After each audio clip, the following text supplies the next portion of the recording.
if it's Terrence Steele at left tackle again, we all remember what happened with the Atlanta game, the Chaz Green nightmare. Yeah. Do they throw a lot more help over there, or you think Terrence Steele will be a lot better in his second game if needed?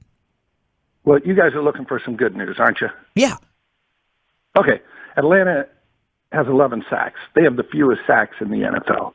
Wow. So this is not a great pass rush team. So that's not to say you can't be concerned.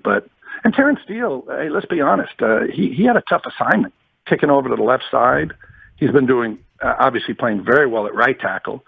And that was hard on him. You get 3 practices and over the left side you go, and he was playing well at the right side. So the guy we saw at left tackle was not the guy we'd seen at right tackle. And I do think having that game under his belt, another week of practice, all that, I think he'll be a lot better in this game than he was last week. And again, we've seen him play well now. It's not a guy that we haven't seen well, and you're just keeping your fingers crossed.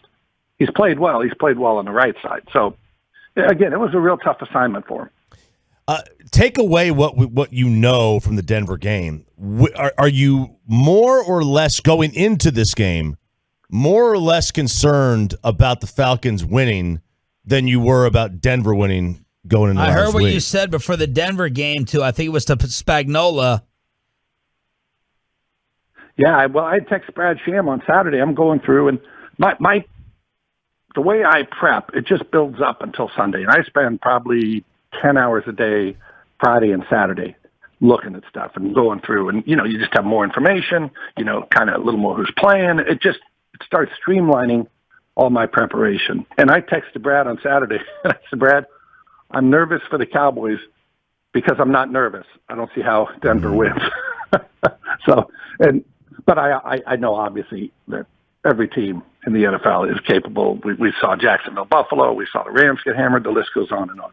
But yeah, I'm more concerned going into the game about the Falcons than I would have been last week against Denver.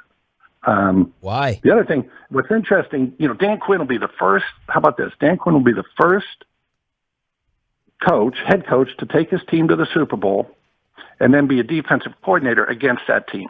Not the next year or anything. I mean, just anywhere along the line. It's never happened before where the defensive coordinator of a team has faced his old team that he took to the Super Bowl. And here's what Dan Quinn is probably looking at. When Dan Quinn started with the Falcons, right? They were gonna name him. There's Peachtree Bart, Steve Bartkowski. Falcons started out. They won their first 5 games, and they were 6-1 in Quinn's first year. Okay, who was 6-1 this year? Oh, that would be the Cowboys. Then they went out and lost 6 straight. So they took down the sign on for Dan Quinn Boulevard or whatever. But it's just funny how the NFL and he's it's funny, he's been here long enough, and you can even, if you listen to his press conferences or you can hear the reflection in his voice, and I think McCarthy's had a little bit of that as well. They get a little older. You kind of realize that there's going to be ups and downs, which, with the minute you start coaching, there's going to be ups and downs. But so long and short, I don't think McCarthy or Dan Quinn or anybody over there is rattled by the Denver performance because they've had too many good performances this year. What does Matt Ryan have left? What have you been seeing from him? He just won NFC Offensive Player of the Week, doesn't have Ridley, has the player everyone was obsessed with around here and I guess throughout the league in the rookie Kyle Pitts. Well, what's Matt Ryan have left?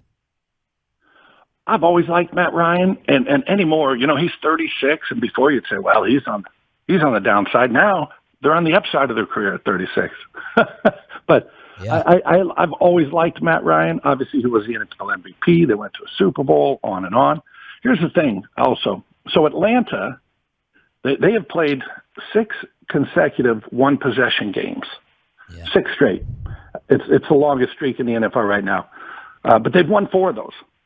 So when the game gets tight, Matt Ryan doesn't get rattled. Matter of fact, the only team who's won more one-possession games is the Steelers, and they have Ben Roethlisberger. So you get these veteran quarterbacks, and they're behind. They're down 2 with a minute to go, and they got 1 timeout, and they're at their own 20. They're like, hey, piece of cake. Been there, done that. So Atlanta's going to play a tight game this Sunday, and it's going to be a case like all these are anymore. Who can make the field goal at the end of the game? Who can get a stop? Who can get the other team off the field? It's just the way the NFL is played today. We all see it.